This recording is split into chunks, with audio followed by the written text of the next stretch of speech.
मंडळी नमस्कार, जय शिवराय, श्री स्वामी समर्थ सगळ्यांना. तर आज आहे मंगळवार आणि इकडे तुम्ही बघू शकता ना, रांगोळी काढण्याचा हा माझाच काम असतो. तर मम्मीने थोडंसं सारून घेतली, मी रांगोळी वगैरे काढून घेतली आणि इकडे अभिषेक करायसाठी भावाने नारळ पकडायचा. जो बोलतात जुना नारळ असतो तो वरती पकडायचा आणि नवीन जो नारळ आपण पूजेला ठेवणार असतो तो खाली ठेवायचा, जेणेकरून वरचा जो नारळ आहे त्याला अभिषेक करायचा आणि मग ते अभिषेक खाली नवीन नारळावरती जातं. तर हे मी विचारलं नाही का ते, पण नक्की नेक्स्ट टाईम विचारेन मम्मीला.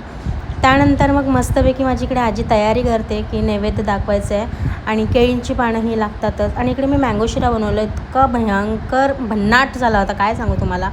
आणि मला वाटलं होतं संपेल, पण सगळं संपला. त्यानंतर मी इकडे पूजेला वगैरे सगळं बसल्या. तर आराध्य बघू शकता हाय करते आणि ही तुम्ही इकडून सेकंडवाली जी मुलगी बसली ती मला म्हणते, अगं दीदी मी तुझ्या व्हिडिओज बघत असते, खूप छान असतात गं आणि तू गाणं वगैरे पण खूप छान गाते. मी बोलले थँक्यू. असं जेव्हा कोण बोलतं ना तेव्हा असं वाटतं की मी चण्याच्या झाडावरतीच चालली आहे, असं होतं मला. त्यानंतर मग इकडे पूजा वगैरे झाली, दृष्टी बघा कशी बघते आहे. त्यानंतर मग पप्पाने इकडे नारळ वगैरे तोडला. नंतर मग नैवेद्य म्हणून नारळाचे 4 काप ठेवायचे असतात.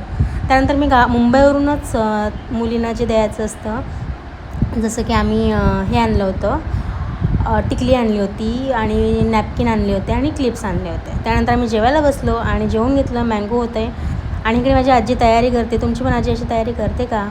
त्यानंतर मग इकडे राणीचा उपवास म्हणून इकडे मस्तपैकी गरमागरम कांदे भजी घेतली करायला आणि विशाल चालला मुंबईला. चला बाय बाय टाटा. इमोशनल आल्या गोष्टी सगळ्या. दुसरा दिवस होता, सकाळी मस्त पूजा केली, कारण का मी गावी गेली की बहुतेक पूजा ही माझ्याकडेच असते. तर मी पूजा वगैरे केली आणि सगळे देव वगैरे काढून स्वच्छ करून मग खूप सारी फुलं लावतो, कारण का गावाला इतकी फुलं आहेत जास्वंदीची आमच्याकडे, पण चोरून लोक घेऊन जात असतात. पण ठीक आहे, तर काय बोलणार आता लोकांना. त्यानंतर मग राणी पण जाणार होती, आराध्या पण जाणार होती, त्यामुळे अजून थोडं कंटाळा आला असता मला पण. त्यामुळे बघू शकते इकडे आराध्या कशी काम करते, म्हशींना खायला घेऊन जाते. त्यानंतर मी पण वाड्यामध्ये गेली, कारण का 2 रेडे आहेत ते झोंबीसाठी तयार करायचे आहेत. पप्पांना बोलली लवकर लवकर तयार करा, म्हणजे आपण पण झोंबी लावू रेड्यांची. त्यानंतर राणी आणि आराध्या पण जाणार होते. मग ते लोक पण जेवून घेतली. त्या दिवशी मच्छी केली होती, मला तर काही एवढं आवडत नाही, त्या लोकांना आवडतं. चालली राणी आणि आराध्या पण. आणि खरंच इमोशनल असतं जेव्हा कोण जात असतं त्या घरातून.